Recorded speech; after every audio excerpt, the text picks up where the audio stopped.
Welcome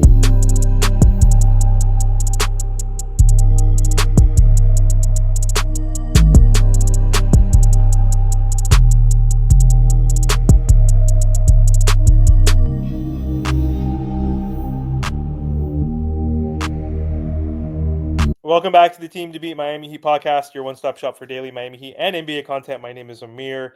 For today's episode, I have a special guest returning to the podcast. We got Matt from the 5 Reasons Sports Network and a bunch of other publications. So, Matt, before we get started, do you want to let the audience know where they can find some of your work?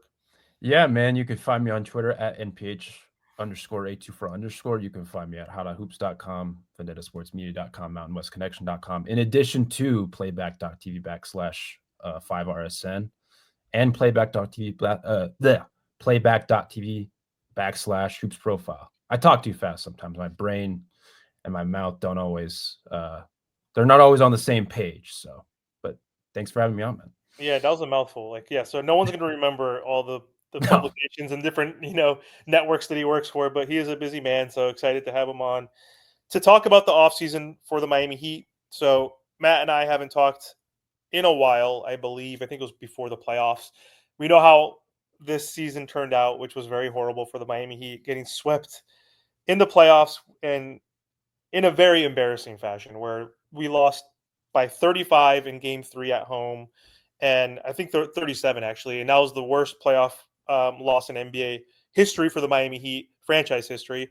And they followed that up by losing by 55 in game 4, and lost by a total of like 120 something points delta across those 4 games, which I think is like the worst in NBA history in a playoff series. So very rough season, obviously losing Jimmy Butler, and it's been tough. And Pat Riley said there's going to be changes. Bam Adebayo, end of season interview, said there's got to be changes. Eric Spoelstra wants help.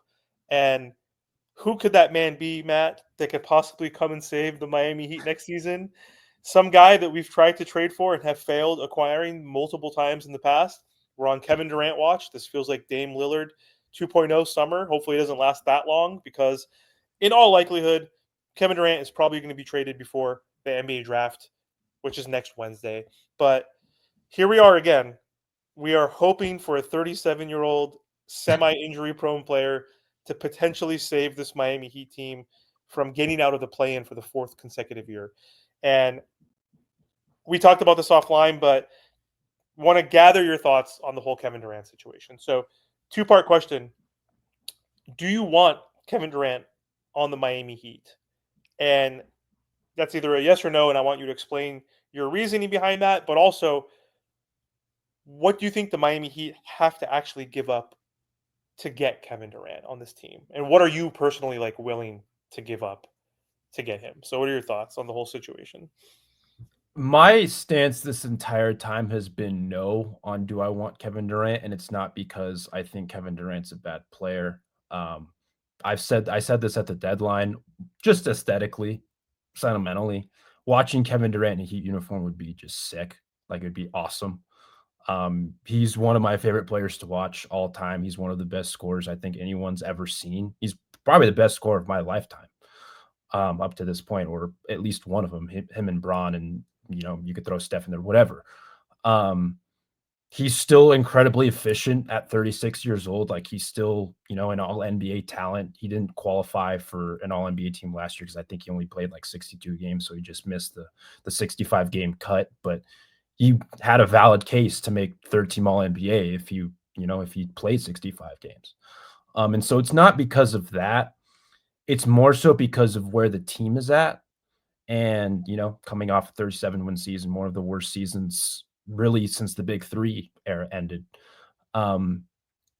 It's just, I don't think I think some of it also factors into like, they don't have a ton of assets. Like they have some, they're not like completely, devoid, but they are just still like, they don't have a lot to offer. They have 3 tradable first round picks: Andrew Wiggins, Kel'el Ware, Nikola Jovic, Jaime Jaquez. Obviously, Terry Rozier and Duncan Robinson give them some salary relief, which Phoenix has been open about wanting to, they want to duck under the second apron. And those 2 players specifically would allow them to do that, especially Duncan, who offers $10 million in salary relief.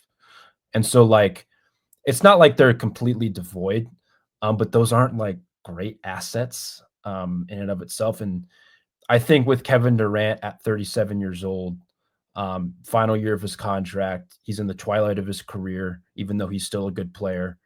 He's had, a history of soft tissue injuries since he tore his Achilles. He's had 2 grade 2 MCL sprains. He sprained his ankle tail end of last season. For him specifically, like I still think they would have to have another move or 2 moves like ready to go if they were to acquire Kevin Durant.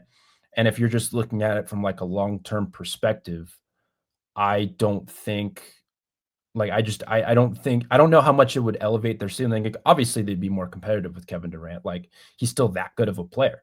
He still, changes the floor and to some extent your ceiling just by himself. But there's still so many holes that he doesn't necessarily fix. Like they still need a legit point guard. They still need a backup big. They still need some rim pressure. They still need some movement shooting, especially if they trade Duncan. Like they still need point of attack defense. And depending on who you would trade, given how much money he makes and all that stuff, like it should you limit your flexibility, you limit your optionality. Not to say it's impossible, but you'd have to get really creative in order to at least short not you don't have to shore up everything because I don't think that's realistic anyway. But you have to if you want to shore up at least most of that, like you're gonna have to be pretty creative in what you do. Not to say, I mean, the Heat are one of the more creative front offices in the entire league. Remember, this team got Jimmy Butler without any cap space in a 4-team sign trade. This is this is a team that's been very creative about getting what they want and just figuring it out from there. But at this current stage, like given what we saw in April, like it just I don't think it's enough, and I think it's 3 years too late. Like for example, if this was 2022, after the 2022 season, when the Heat were the number 1 seed. They just came short in the Eastern Conference Finals against Boston. And if you're in this situation with the 37-year-old Kevin Durant in the final year of his contract, do whatever it takes. Like no questions asked. Do whatever it takes to get him. To me, he's more of like a final piece to a team and not someone who you're asking to be one of your best players or best offensive players. Like I just think we're at a different stage in this. Like with Jimmy Butler, do whatever it takes. You're making that final push, especially at a discounted price. Now, without Jimmy Butler, I don't think it's necessarily enough. And I think you're screwing yourselves more in the long term. Like I think the Heat should be thinking more in the long term now Mm-hmm. than they should have been beforehand. And I don't think they're gonna do that, but that's kind of what I want them to do.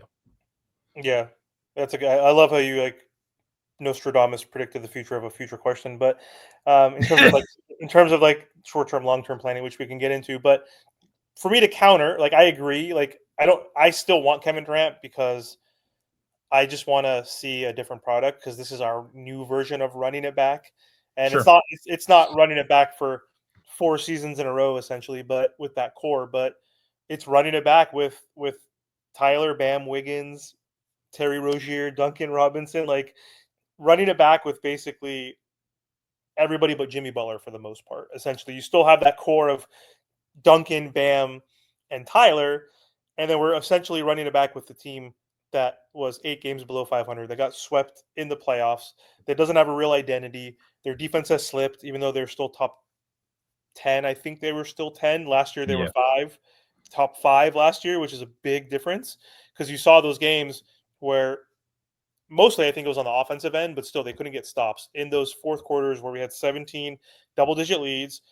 Offense stagnated. We couldn't get a bucket, and that was part of it. But we also couldn't get stops. Like it was also like in those games specifically an issue, like where defense was an issue because we don't have great point of attack. Haywood Highsmith was one of our best point of attack defenders, fell off a cliff this season. Bam theoretically wasn't as good all around defensively. He was still amazing. Jimmy Butler, even at his accelerated age, was still one of our better plus defenders or above average defenders, even at this age. Played 25 games, right? Total for us before he got suspended a million times and eventually got traded until we got Davion Mitchell to shore that up. Like it wasn't enough. So defense is an issue. I don't think I don't think this Miami Heat team will have enough with Kevin Durant, obviously, but I just want to add in that guy who you mentioned earlier in 62 games, still averaging almost 27 points per game, shooting 43% from three, still an all star, almost an all NBA type player. So, my question though is, why can't he come in and kind of change this team overnight and be that number one option on a better defensive team than the Suns? They were a horrible defensive team on a team that will still theoretically have more depth than that Suns team did. A team that has one of the best coaches, if not the best coaches, and consistency with that. Versus the Suns, who had a new head coach, that was an issue. The injuries were another issue. Their defense was an issue. Their depth was an issue. So why can't he kind of come in? And if we do have that plan B, to your point, if we're actually going to acquire him, we better have another plan to get rid of a Terry or a Wiggins or whoever we don't give for Kevin Durant to trade for more two-way players. So why do you think that's still not good enough to compete in the East where the Boston Celtics are probably done next year? The Pacers look good, but they don't look great. The Knicks look good, they don't look great. The Cavs look good, but not great. Like, why do you think it's not like enough theoretically? Yeah, well, yeah, like the counter argument to what I just said is like to your point, like he helps them a lot in fourth quarters. Like they certainly wouldn't blow as many leads as they would with Kevin Durant there. He's one of the best. He's not necessarily someone who applies much rim pressure at this stage of his career, but he's still an excellent jump shooter. He can still get to the free throw line a decent amount, at least more than some of the players currently on the Heat, like Hero, like Bam. So like that would be like one counter argument to what I just said. Like obviously, I don't think they win just 37 games with Kevin Durant. Like no question. Um, but I think in terms of the competitive, like I think part of it, and this is, we'll know more once September comes, but I think other teams in the East also see the East, like they also see the East is wide open. Like we just saw what Orlando gave up for Desmond Bain. Obviously, shooting was a huge need. No one needed more shooting than the Orlando Magic, and I still don't think that problem is fully remedied. But at the same time, like I think Detroit's going to be better.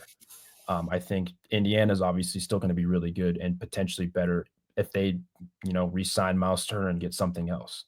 I still think Milwaukee with Giannis is like the situation around him isn't good, but I still think they'll be like a competitive, 5, 6 seed in the East. You Same think thing with so? Boston without Jason Tatum. Without Damian Lillard? And Yes. if they, do you think so? 5 or 6? Just because of Yes. Giannis? Oh my Yes. God. We need to timestamp this, Matt. I don't know. Because I think they can. I mean, at worst, I think they're 7 or an 8. I think at best they're 7 and 8 without Dame. If they lose Brooke Lopez, if they lose Bobby Portis, I mean it depends on who they bring in. That's true. You're Yeah, right. because I mean that changes chemistry and like rotational. They have to add rotational players through free agency. They have no money, right? I don't know what their cap space is, but I know Dame is making 50 something. Giannis is making 50 Yeah. something. That's like most of their salary right there. Like I don't know what other options they have or like capital they could trade for to add another piece in the interim. Like Kuzma's a good regular season player. Yes, he played Yeah. okay in the He's bubble, not a, yeah. but you saw how horrible he was in the playoffs. Like he was so bad, like inefficient, unplayable. I just don't think they have enough. Like Gary Trent Jr. isn't he like a free agent? They have a lot of folks that are free Yeah. agents, so I don't know. We'll I see. think part of it's just because of how good Giannis is. I think that's part of what I'm factoring. Maybe I'm overrating Giannis. That's fine. I guess the East is not that great either. I mean, Yeah. yeah, I don't know. But to your point, like all those other teams around are going to get better. Like even the Hawks could be better, not necessarily than the what team are we? Milwaukee. I was saying Memphis for some reason. I think the Hawks could theoretically be better than Milwaukee if they make a move. Like if they, because what's his name was hurt and missed like Jalen half. Johnson. Yeah, Jalen Johnson missed like a lot of the year. Like, and they're gonna have some space with Clint Capella coming off the books too. Like and then whatever his name was, Zach. I can't even say Roshashir or whatever his name. Reese Shea.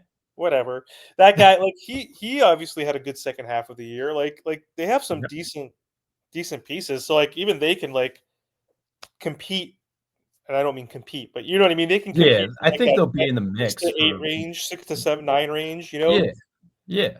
And I think with Kevin Durant, Miami's, I think, somewhere in that like that 5, 6, 7. Again, all of this is dependent on what other moves they make after that. And I just keep going back to obviously it depends on what they trade. And like to answer your question from earlier that I didn't really answer, Yeah, what do you I think think gets they're it gonna done? have to do. What I do you think they're think gonna gets have it to go up Kalel. You think it has to? Like that's the sticking point? Like, I think that's the sticking point. And I well, don't think. yeah, I just think some of these other teams like Houston and San Antonio, like they can have him if they want. It's just they don't want to necessarily. right, They're new. and They don't want to give up too much because they know he's 37, yeah, and they have some leverage too, to a certain degree. Like, I mean, do the Suns have leverage? People on no, Twitter are saying they do. They don't have any leverage, right? Like, no, the only leverage they may have is that other people are bidding for him. So, like, hey, right, Miami, like Houston is saying they're going to give up their 10th, and Jalen and whoever, like, what can you add? Like, that's the only leverage they have is that like there's a few teams. Minnesota's interested. Outside of that, they have no leverage. He's on an expiring contract. He's 37. He's injury prone. He wants to be traded. He basically said like I'm gone because you guys were shopping me like during the mid season last season, which kind of pissed him off. So and the team sucks, and it wasn't just his fault. Like he's no. part of it. He's He part of it, but he's not the reason. Like there's injuries, the yeah. coaching, the debt, all the shit that I said earlier, basically. So yeah, I don't know. So do you think if we give up Kalel, then we could somehow avoid giving the 20th pick, or do you think we still would have to give up Kalel and a pick? Like, what is that package? Give me a couple options for packages that you think could get it done. I think well if the Jalen, I don't know how true this is. I know Sham said it. I think it was this morning somewhere, or at least I saw it on the timeline. Maybe I'm wrong. But the Jalen Green 10, like if the Suns rejected Jalen Green in 10, obviously Jalen Green, like that he's a polarizing player. I think it would have to be Kalel 20. And I'm guessing it would be some combination of like Don't say it. Wiggins, Don't say Jovic, that.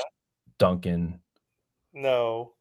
If we're giving up the 20th and where, then at this point, like, what's the point of doing it to get like the? That's kind of what I've been saying. Like you're giving up a lot, You got to or give up not a lot, but Rozier. you're giving up assets No, that it's a lot. You're giving up a lot in the sense of what we have because that's you're like right, 80% of what right. we have.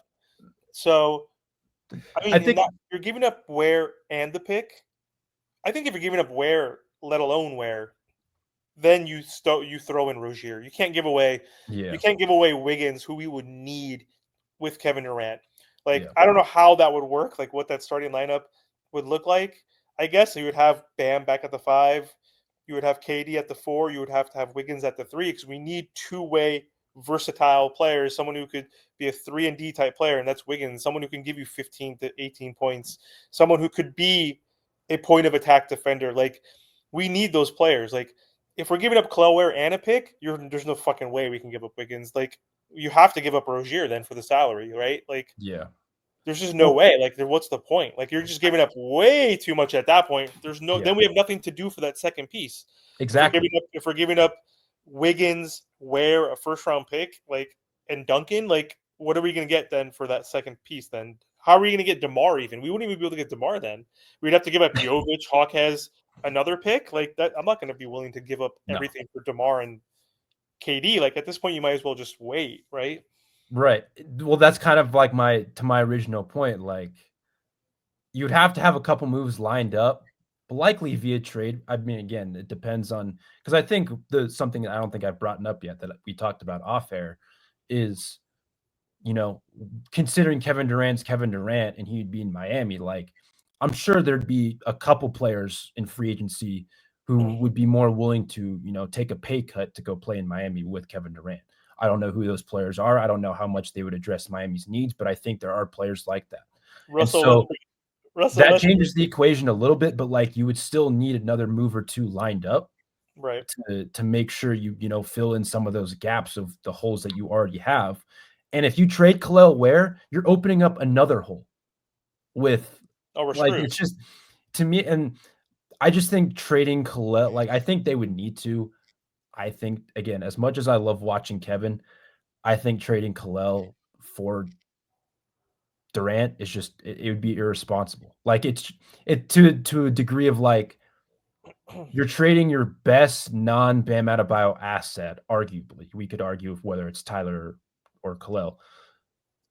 With 3 years left on his rookie contract, without a full offseason of development for a 37-year-old who has a history of soft tissue injuries, albeit still a really good player, who's expected to be your best offensive player. Like to me, that's just it's just bad process.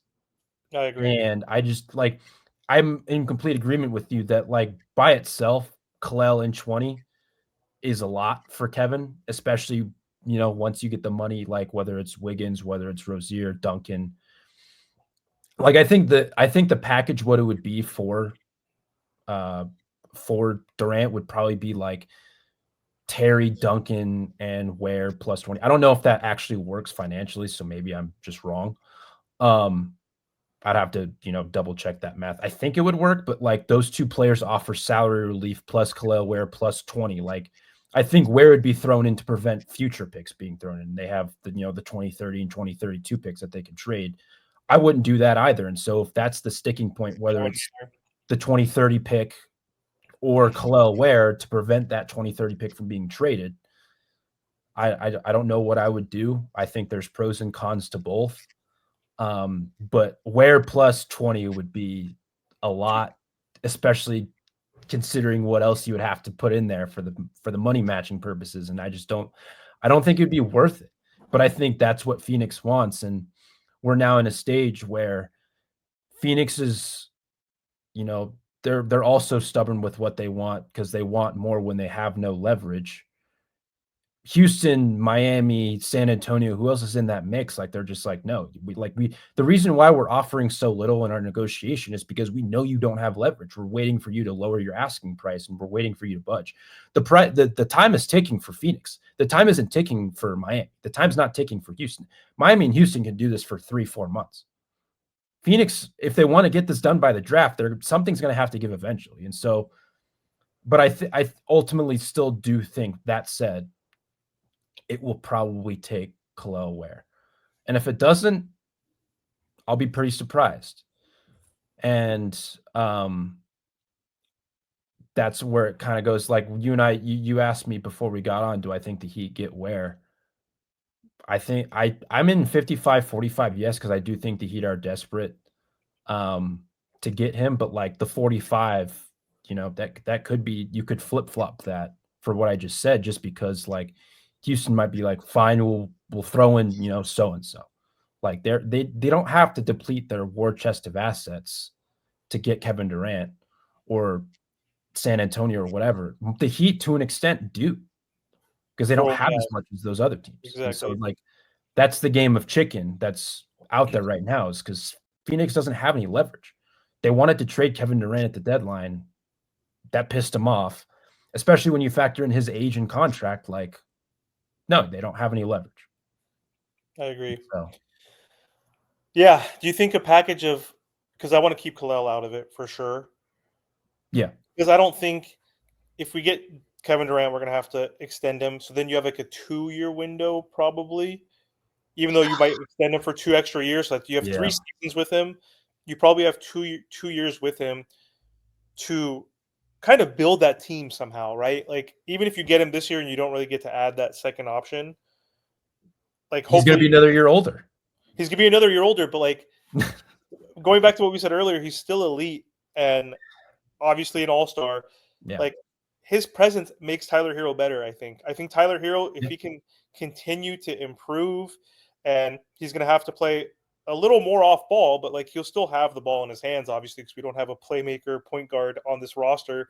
And he's still like going to get better looks and opportunities because Kevin Durant is still Kevin Durant and he's still going to get that gravity. Like he's not going to get to the rim and be able to kick it out and create opportunities like that. But if you give him the ball in the mid post compared to a Jimmy Butler, like they're going to need to double team him at times, and like because he could post yeah, up and do that fadeaway, and it's unstoppable depending on who's guarding him. But like him doing that on the block, is going to get a lot of attention and eyeballs, and that's going to open up the paint for Bam Adebayo, even the mid range for Bam Adebayo. Like that's going to open the door for players like if we keep Pella, like who became our best weak side, strong side, off ball cutter, I basically love taking Pella, time man. in.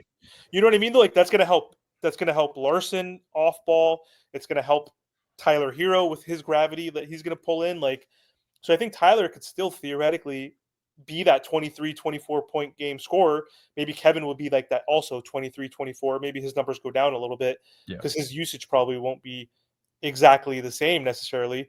Um, but then like there's a chance that Bam and Tyler do get better like this season, like and Yeah. there's a chance, and then like you add some pieces. Like we have a couple year window, so I don't think it's just like next season. But the issue is Damian Lillard. Like if Giannis for some reason stays, like even though Dame is 35 and he's coming off that Achilles, they get Dame back. Like Jason Tatum is coming off that Achilles, he's only 26, 27. Like then the Boston Celtics get better. So like, do they have a 2 year window, or is it all in for 1 year? Do you give up and mortgage like some of your future for Kevin Durant for a chance to be a fifth or sixth seed, but a chance to win the championship? Like that's like what we're asking, right? And like, do you give up Kel'el Ware for that? I say no. I say you give No. up.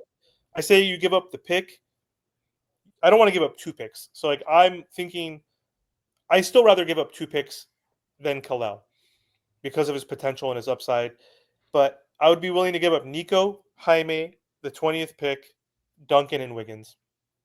That's I kind of don't like even know if that works for the Cap, if I'm being that's honest still with a you. lot though, theoretically, right? Like for a game where there's Yeah. no leverage to the Suns. To your point, the Suns don't have much leverage. You're getting Wiggins, Yeah. who is a starting player who they need, who is a former champion, one-time All-Star, 30 years old. He has a player option, so you don't have him for like a super long-term contract, and it's 30 million. It's not that egregious for his caliber of play, right? Like he didn't do that great with the Miami Heat, but still. Then you get Duncan, you waive him, you get salary cap relief. Yep. Then you get the first round pick, so you get a draft pick back. You don't have any. You gave all of them up for getting Kevin Durant.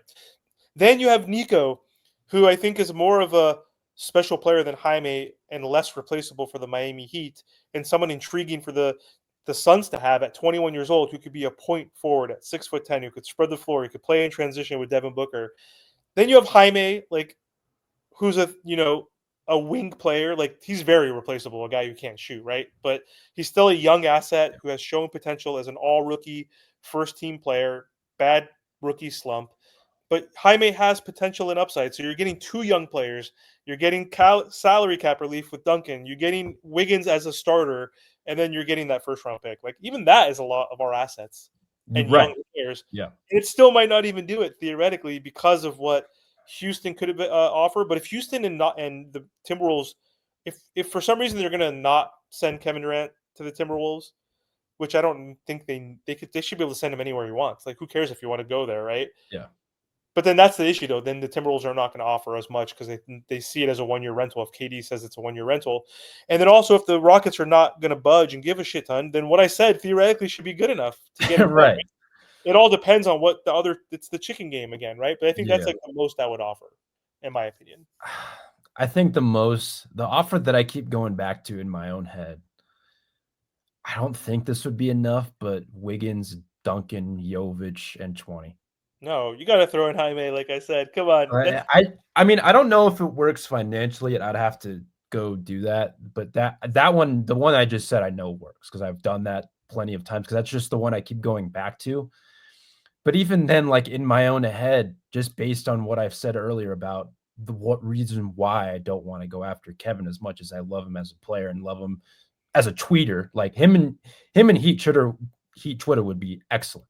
yes. Um, hopefully I don't get subtweeted at some point by him. But like I think that's the max that I would go, but I don't think that's enough. Like in my own head, like if I'm Phoenix, I'm like, no, like why would I do that? Outside of the Duncan Robinson salary cap relief. I love Andrew Wiggins. I can't campaign for him to be here when like even before Jimmy got traded to Golden State, that situation it didn't ultimately work. I still think it can work. Obviously, I think they would need a point guard anyway, to help make it work. But man, I think that's the furthest that I would go. Because I think if I said like Terry, Jaime, like no, I'm not throwing all my shit at Phoenix and expecting them to say yes, because that would never happen. Um, Completely. so I mean, that's where I think like I don't know what the Heat's offer is right now. That's kind of kind of why I wish I was a fly on the wall just to see like what they would be willing to give up without including Kel'el Ware. It's probably closer to what you said than what I said. If it works, yeah. I don't know if it Yeah, if works. it works. Um, I think and also another part of this is I wonder how much Miami is trying to get Brooklyn in the conversation with Yeah. Claxton because I think that can help because it I think the one way that they can get Kevin Durant without having to give up Kel'el Ware is including Nick Claxton in it. And I don't know what that would look like from Brooklyn's perspective, like what they would want return. Because the more teams you add in the conversation, the more pieces that are moving from every team, not just the Heat, and not just like it could be. I think Sham said the other day that it could be like a 3 or 4 team, regardless of who the final destination is for Kevin Durant. And I think for Miami, that's the cleanest route to get Kevin Durant without having to give up Kel'el Ware and getting Phoenix what they want because they want a center. Hmm. Um, the free agent market for centers is bad. They have, I think, the 28th or 29th pick. The pick that it's also going to be bad. So it's like what they want a center, they want a starting caliber center who isn't Nick Richards, who isn't Yusuf Nurkic, who they traded at the deadline. Like they, it's understandable why they would want Kel'el Ware in these negotiations or Nick Claxton, even though that they don't have any leverage. Like I understand that from their perspective, even if it's unrealistic to a degree. But I think that's Miami's cleanest route. But I don't know what that would look like. Like I don't know if Miami would have to send an extra pick over to Brooklyn, an extra asset, whether that is Terry, whether that is I don't know Kyle Anderson, like who I don't know. Like I don't know what that would look like, and I think Miami would just be having to give up more.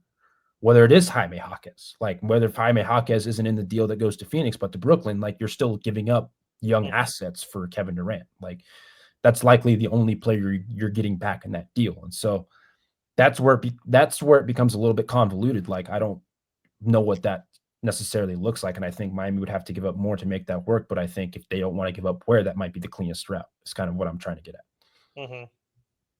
Makes sense. Do you think Kalel has potential to become an all-star? Because we talked about this offline that Yeah, if you're not a top 10 pick over the past 40, 50 years, you're not going to make all NBA. Like 90 something percent of all NBA players since whatever the 80s have been picks mostly 1 through 9, right? Or like 1 through 10. So it's very unlikely that you hit a player outside. And there's anomalies like the Joker. We got Brunson. I mean, I guess SGA. Giannis, Giannis. I mean, there's a lot of guys. Kawhi. Like, there's SGA even right now. If he wins a championship, he was the 11th pick. I mean, but still, he's pretty damn close. But Bam.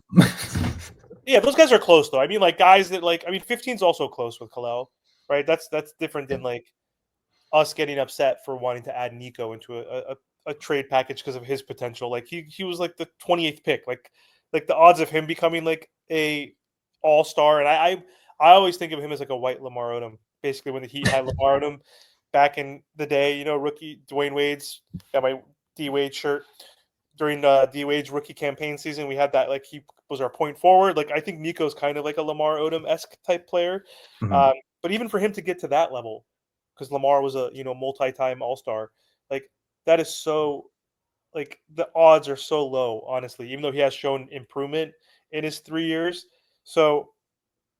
What are your thoughts though, just on Kalel, like becoming possibly an All NBA player, an All Star, and losing that if we do trade him? Like, what are your thoughts on that? Like, just him as a player.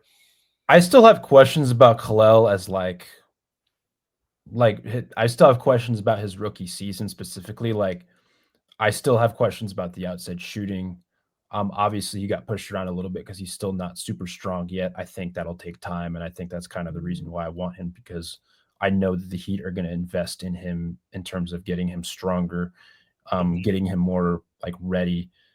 He's super skilled, like he's super talented. Like he has the physical measurables. I think him with him next to Bam, like there were times where it was a little bit clunky this last year, but even then you saw the potential of like even when Bam's on the perimeter defending, switching 1 through 4, whatever the case is. Kalel is a weak side rim protector, just another big on the floor who can get rebounds. Like I had questions about his positioning, his shooting, like the mental acuity part of certain situations. Like there are questions that I had with him, but I think especially since cost controlled contracts are at a premium, you keep him, you develop him, you try to lean into that segment of it.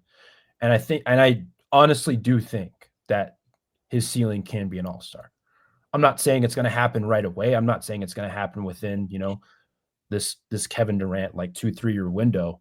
Um, but I do think I do think the ingredients, the talent, all that stuff is there. It's just a matter of them investing in him and get him a point guard.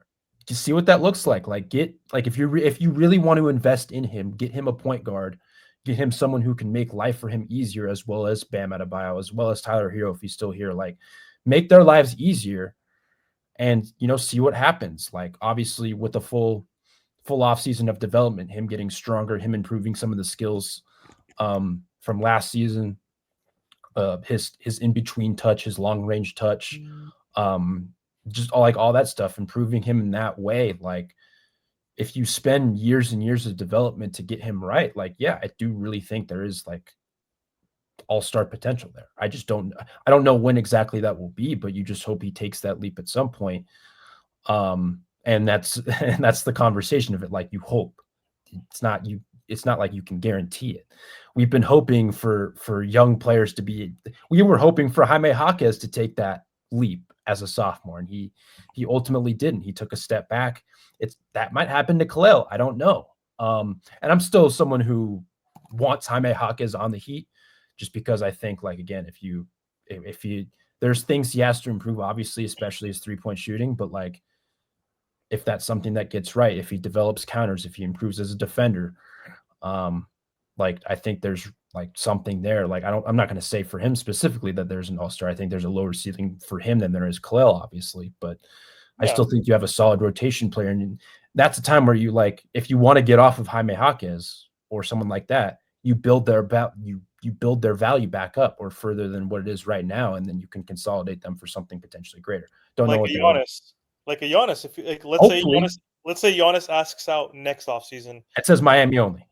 It says Miami only, and we still don't get him. But like, what's if Jaime bounces back and Kel'el Ware takes a leap from 9-7, gets from day one, he's a starting center next to Bam Adebayo. Maybe we do add some sort of floor general through the draft or free agency, and they can help unlock both Bam and Kel'el. And Kel'el's shooting percentages go up. Like, his defense gets better, his rebounding rate gets better. He fucking rebounds with two hands every time, not just one finger, which he used to do. Yeah. But what's if Kel'el goes from 9-7 to like 16-10, like with 2 blocks and like a steal and a couple assists? Like, his value goes up the roof. Like, Hawkes is not going to be a star, but like, he is the type of rotational role player that has like the tenacity, the grit, the heart, the work ethic, that he could be that Peyton Pritchard type guy. Not comparing him to the positional, but that, right. Yeah, that Marcus Smart guy, that TJ McConnell guy, whatever, that junkyard dog guy that you hate to play against. Like, he's the guy that's going to make all the right plays, right? Like, winning plays to help his team, to sacrifice. So we'll see what happens. But anyway, I know we shot for 20 minutes. We're at 38. So before we do sign off, Matt, do you want to, again, let everybody know where they can find you online? You can find me at NPH_824_ on Twitter. You can find me at hothoops.com, vendettasportsmedia.com, mountainwestconnection.com, as well as playback.tv/5RSN, playback.tv/hoops profile. I'm a lot of different places doing a lot of different things for a lot of different people, man. Yes, sir. And also, before we hop off, what's your prediction? Where's KD going to go? I think it'll be the Miami Heat. You're going with that 55%, huh? I'm going with that 55%, even though I spent 20 minutes saying that they wouldn't do it without Kel'el Ware, and I don't think the Heat are giving up Kel'el Ware. But I think at some point Phoenix is going to lower their asking price, I think, and I think the Heat are going to be desperate enough more than Houston and San Antonio to get that done. But do you think it'll happen by Wednesday? Because we need to include that 20th pick, most likely, right? So that's going to be a big caveat. So you think asking prices will get lowered by Wednesday? I think it'll happen on Monday or Tuesday. So after the finals, essentially. Yeah. Okay, we'll see. You heard it here first. We'll see if Matt's prediction is correct. And I'm going to keep the receipts of him thinking that Milwaukee Bucks potentially could be the 6th seed. I think you said 5 through 7. Is that what you Yeah, said? I think with Giannis again, a lot of it's dependent on what happens in free agency. I think they're going to do whatever they can to salvage whatever the hell that mess is with Giannis. So yeah, I think like the ceiling for them in my brain is like a 5 or a 6 seed for them. Shaking my head. That's all I got to say. There's a lot of Anyway, good. I'm not going to say there's a lot of good teams in the East, but there's a lot of teams who I think will get better. But I do think there will be at least 5 teams that are better than Milwaukee is next year. Let me just put it that way. I'll say 8. I'll give Giannis 8 because I still think he's top 3 player in the NBA. So top 5 player in the NBA. Okay. So we'll say, I'll say they're probably 8. I mean, as of today, I guess if they add like a big splash somehow through a trade or through free agency somehow, we'll There's see. no But way, right? I don't think they can because of this cap space. Like I Yeah, think I him don't and think there's Dame a make way. so much money. Like I don't know how much is coming off the. I mean, what is Kuzma making? Kuzma's making like his is descending, and Yeah, I like how I closed already. And we're still talking, and now I I'm want to talking say about it's Milwaukee. 20 Yeah, he's something. like in the 20s right there. So I mean, Yeah. like, what's the cap at? 136. It'll be 144 next year. So that's Giannis and I think it's 144 or maybe yeah, it it's a goes little. up like 10% or so. Yeah, it goes up a little bit. But so like Dame is 50 something, Giannis is 50 something, and Yeah. Kuzma's 20. That's like 126, 128, probably maybe just from those three right there. Like I don't know who else is under contract. I know Connaughton and Brooke and Bobby and I think Gary are all free agents, right? That can come off, so they'll have some space there. But like I don't know who else is on the books. Yeah, Bucks fans hate Bobby Portis, by the way, or at least the Bucks fans that I follow on the time they hate Bobby Portis. But that's another conversation for another No, day. you can't talk about that. Like he helped them win a championship. You can't hate anybody that helped you win a championship. Like I agree. I agree. it's like Heat fans hating Joel Anthony. It's like okay, who cares? Like you can like sure I understand, but like he was a part of a championship team. Like so he gets to live in Miami Heat lore forever. Bobby Portis helped the Bucks win what their third championship or second or third ever. So like he's in that lore. Like Yeah. anyway, long off season, obviously, and I wanted to have you on for like draft stuff, so maybe we could do that. But also, I want to talk to you more about long-term planning because I didn't get to ask you that question versus the short term. So we'll see what happens with the Kevin Durant sweepstakes, whichever direction it goes. But I do want to talk to you about some tough questions about tradable assets. You brought up Desmond Bain, so I think you can go. You can hint in what direction I'm thinking about Yeah. of a reset, not trading Bam necessarily, but maybe trading someone to get draft capital for the future. So would love to have you back on in the future. But anyway, thanks again, Matt, for hopping on. Appreciate your time. And guys, don't forget to like, comment, share, and follow Matt on one of his 1,000 publications that he posts for and his Twitter. Thanks again, Matt. Thank you.